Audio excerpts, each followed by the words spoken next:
Hey, what's up, guys? My name is Devontae, and I sacrifice my time so you don't have to. Either it's the fans, either it's the media, either it's AEW and themselves regarding the promoter, the booker, wherever the fuck you want to label him. Maybe it has something to do with one of the wrestlers. Maybe it's some drama happening backstage. I don't care what anyone tells me, bruh. Look, with WWE, I like their in-ring product and their content because, just objectively, I think they have the better. I guess it is subjective by definition, but like I like to always say, it's the closest thing to subjectivity or objectivity that you could possibly get with an opinion. I think that most people, as far as at least objective on a numerical level, WWE is the better product. There is no comparison. WWE is better than AEW. That's just facts, if for nothing else, at least on a numerical number, right? Numerical system, whatever you want to call it. And I swear to God, bro, for as good as WWE is on screen in comparison to AEW, I swear to God, the hottest thing in AEW, I think I see someone say this in the comment section too, I'll repeat it in a little bit, but the hottest thing in wrestling to me personally, from a personal standpoint, is the stuff that happens backstage with AEW. I swear, the shoot stuff in AEW as a content creator is so fucking compelling. Yes, as a fan, I can understand why people will want to engage more with WWE because it is the better product on screen. But as a content creator, it's just such a fun thing to follow. Their stupidity knows no bounds. And I remember someone saying in the comment section also, like, damn, bro, if somehow they could take the stuff from AEW backstage and put that on the TV, they'd be demolishing WWE right now. I promise you, bro. If you could take half the shit that AEW does backstage and then put that shit on television, bro, their ratings would be going through the fucking roof. Honestly, that's how the Attitude Era started for the most part. When you think about it, all the backstage stuff that happened in 96 and 97 was pretty much put on television, and that was pretty much related to the Montreal Screwjob, which one can argue kickstarted the Attitude Era as a whole. But nevertheless, though, this time it's the AEW fans who are having a problem. They're throwing a bitch fit because Bully Ray, he had to tell the truth. Bully Ray had to use his eyes. Bully Ray had to be objective. Bully Ray made the mistake, which you should never make in front of an AEW fan. He noticed. So I'll leave the link down in the description box below, and you guys can follow along. AEW is truly... Oh, sorry. Hang on. Going back real quick. Clicked out the article accident. AEW has truly come far in the place... What? Fuck. What? Botch! Let me try it again. AEW has truly come far in the past 5 years since its inception, but there are quite a few nagging issues that still plague AEW even now. In fact, Cody Rhodes and CM Punk's AEW exits are blamed for AEW's decline as well. Tony Khan and AEW are preparing for their upcoming events in the United Kingdom, including the Dynamite episode in Cardiff and the All In pay-per-view in London.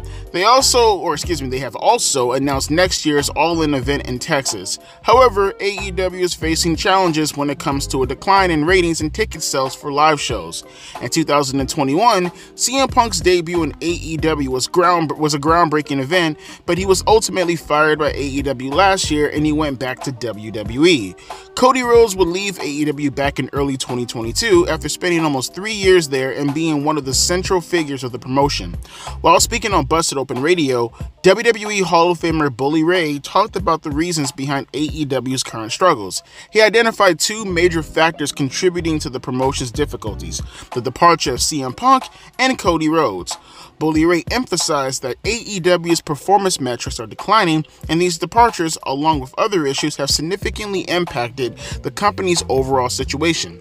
And I quote from Bully Ray: "There is not one metric in AEW that is heading north. They're heading south. One of the biggest hits that AEW took was CM Punk leaving. I believe the two biggest factors in AEW right now are the departure of Cody Rhodes and the departure of CM Punk, tied in with a lot of the other issues the company is having." And then they start going on about other stuff that I don't necessarily care about. But I'll leave the link down in the description box if you want to read along or read more of the article or whatever the case may be. So let's talk about this whole situation that the AEW fanboys are having a problem with. You look on Twitter and you see, the quoted article from Wrestling Purists talking about this whole situation. And some of the comments you're seeing underneath as far as Twitter is considered are people notating the fact that Cody Rhodes was in it on himself. He was in for it for himself.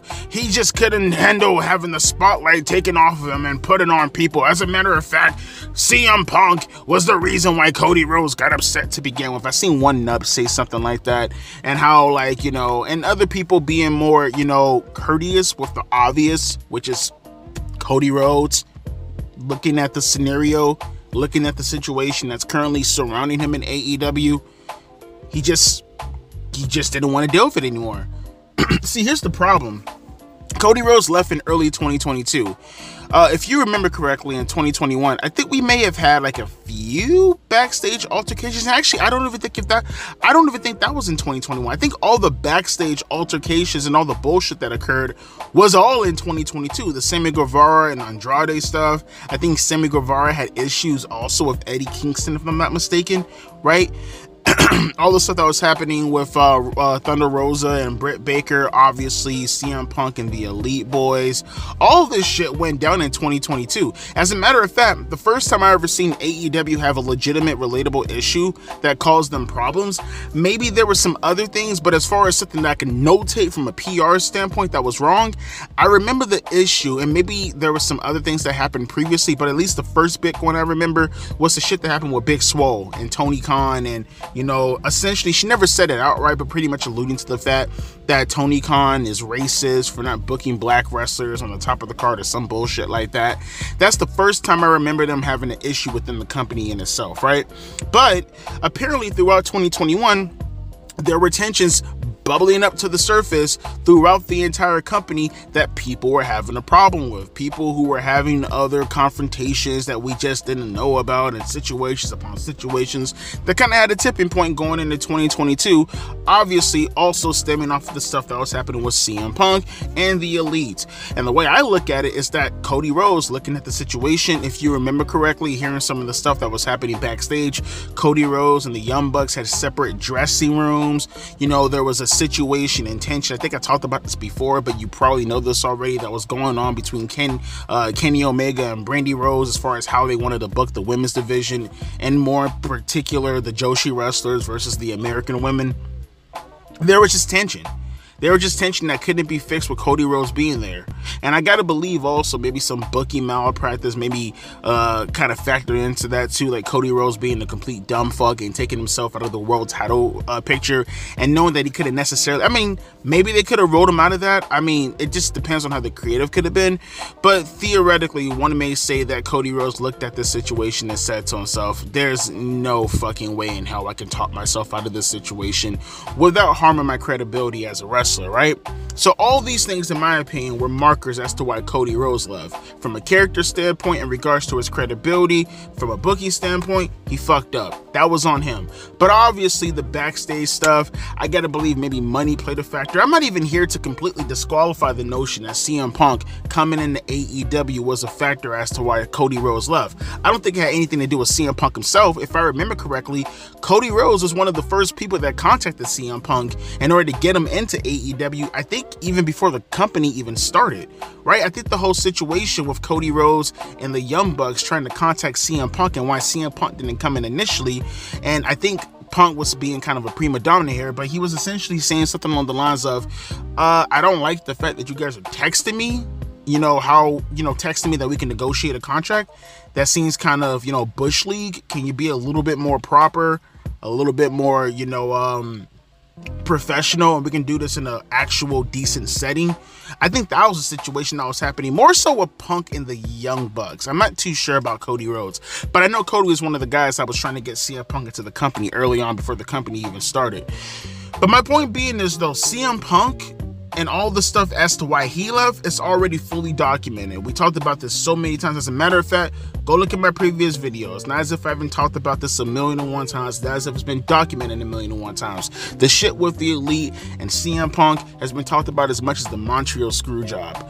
But What I do want to talk about, after all this conversations about Cody Rhodes and CM Punk, the AEW fanboys can get mad as much as they want to as far as saying that, oh, here's an excuse as to why CM Punk left and Cody Rhodes left and they didn't mean anything to the company, yada, yada, yada, yada, yada.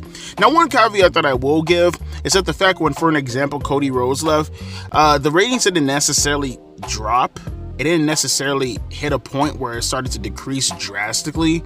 Now, granted, their peak absolutely happened in 2021, but even in 2022, around WrestleMania season, if I'm not mistaken, AEW was still getting in the millions, like a bunch of times, you know what I mean? Or at least relatively speaking, a bunch of times. It didn't really happen directly after Cody Rhodes. People have a little bit of a revisionist history when talking about AEW. This I will give a bit of a caveat to, and I will stick up for AEW in this regard. I feel like all the criticism about AEW, again, with Cody Rhodes leaving and CM Punk leaving, like I said, bit of revisionist history. They did not start to drop off or anything horribly wrong happening when CM Punk and Cody Rhodes dropped off. They were already in the midst of declining even when they were still there. I think people don't really think about that all too much. They were already on the decline. Their peak was in 2021. And like I said, there were a few times in 2022 when they hit 1 million views, but at least compared to the summer, or I guess I'll say like the fall time of 2022, it wasn't quite the same ever again going forward, obviously. And it was just a steep decline as time went on. And maybe Cody Rhodes probably factored that in too and seen something along the lines of, well, that's a writing written on the wall right there. Okay, let me just get the fuck up out of here while I still have the chance, while I'm still at the top of my game, right? That's how I feel as far as why Cody Rhodes left, but that has nothing to do, when discussing this with the AEW fanboys who make a bunch of excuses, that has nothing to do with the fact that one thing that I think Bully Ray was alluding to is that the product in itself could use a Cody Rhodes and a CM Punk right about now. The company at the moment, absolutely, if they have the opportunity right now, it's so ironic, you know what I mean?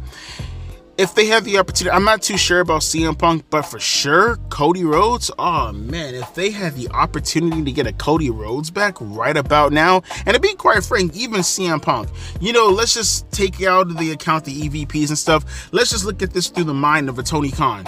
If Tony Khan had the opportunity to offer a contract to CM Punk and Cody Rhodes today, you gotta be out of your fucking mind if he doesn't take that contract and give it to him. I guarantee you, at this very moment, if CM Punk and Cody Rhodes, I guarantee you, can equally get one of the biggest contracts individually and in the history of professional wrestling, fucking with Tony Khan. Yes, I said it. Maybe even more than Hulk Hogan. Not to say that they deserve to have money like Hulk Hogan, big difference. I'm saying that Tony Khan is such a fucking mark, and considering the positions that CM Punk and Cody Rhodes are at right now, probably two of the most popular wrestlers in the world. That's arguable, but I feel pretty confident in saying that if not the two most popular, at least top 10. I don't think anyone will argue against that, right? If Tony Khan had the opportunity right now, I think each guy can get a $20 million contract. No joke, no exaggeration. I think right now, at this very moment, if he was allowed to, Cody Rhodes can get a $20 million contract, and CM Punk, if not a $20 million contract, he can get something a little bit less. You want to bet on that? You don't think Tony Khan, a money mark, will actually give these two guys, two of the most popular wrestlers in the world today? Quite frankly, two of the most popular wrestlers at the very least in North America. For sure, two of the most popular wrestlers in comparison to anybody in this fucking company at the moment. You don't think that they wouldn't get that contract? You better be out of your fucking mind messing with Tony Khan. And you know the funny part behind all this? He had them both under contract for probably something even significantly less. I don't know CM Punk's contract, but I'm willing to bet it was somewhere in the, if I had to guess, maybe 8-figure range. But Cody Rhodes, especially when the company first started, I don't think anyone can fool me and tell me he didn't get in the lower million section, right?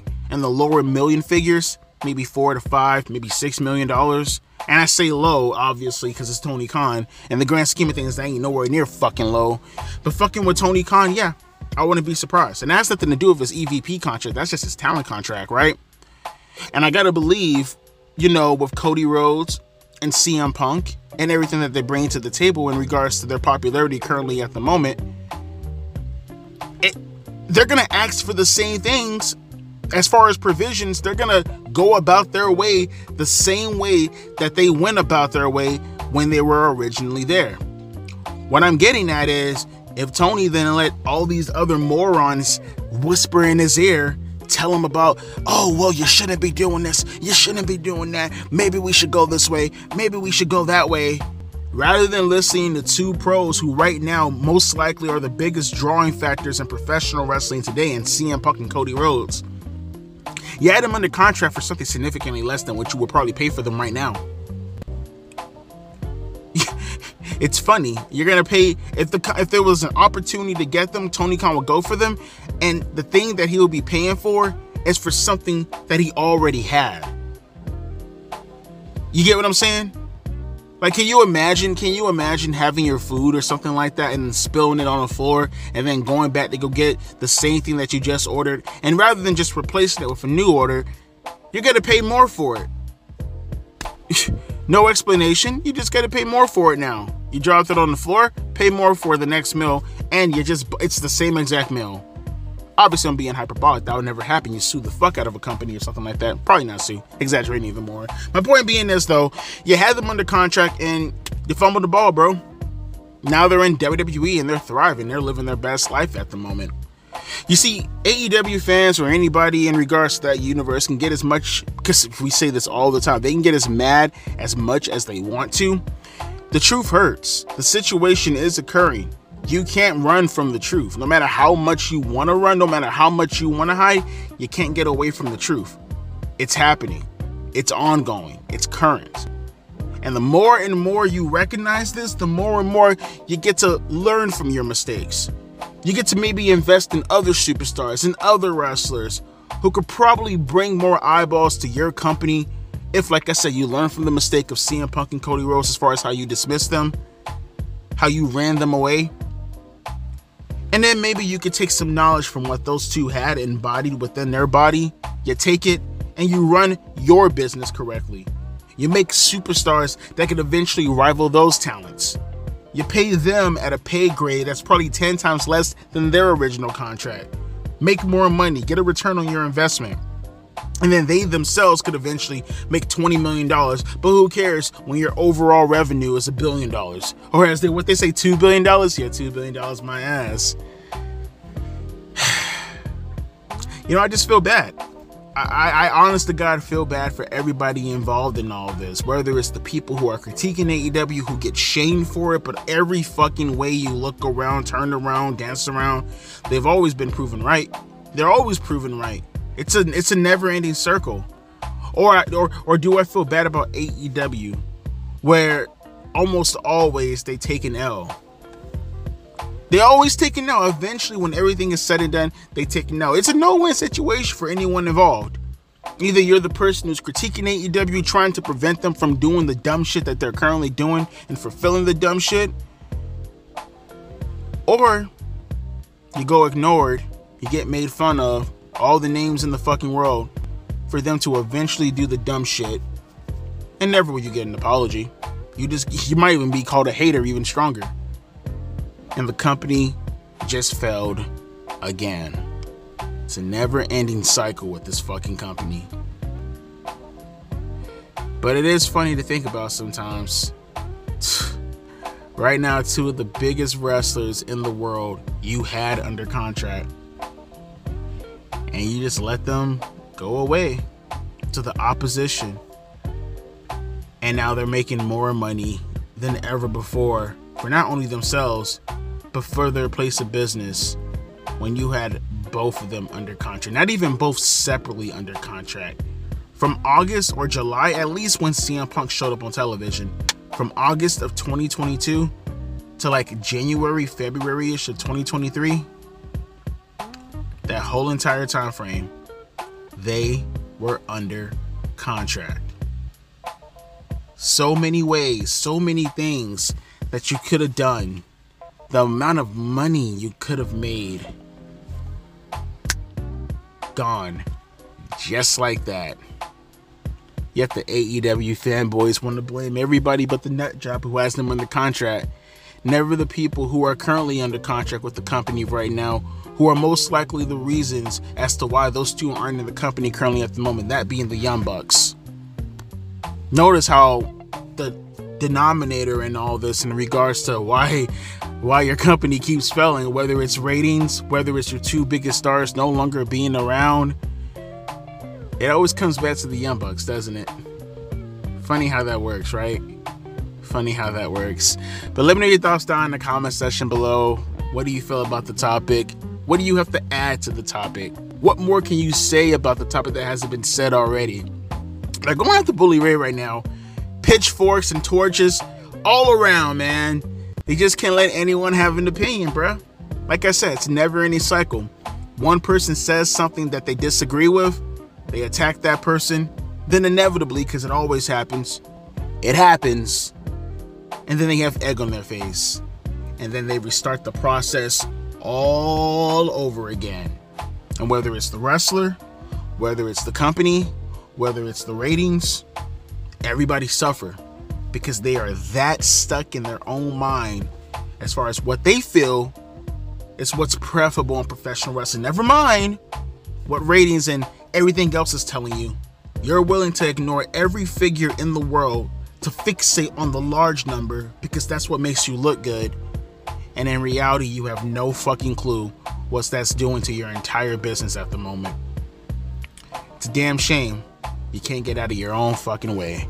As always, my name is Devontae, and I'll be catching you guys later. Deuces. P. Eyes.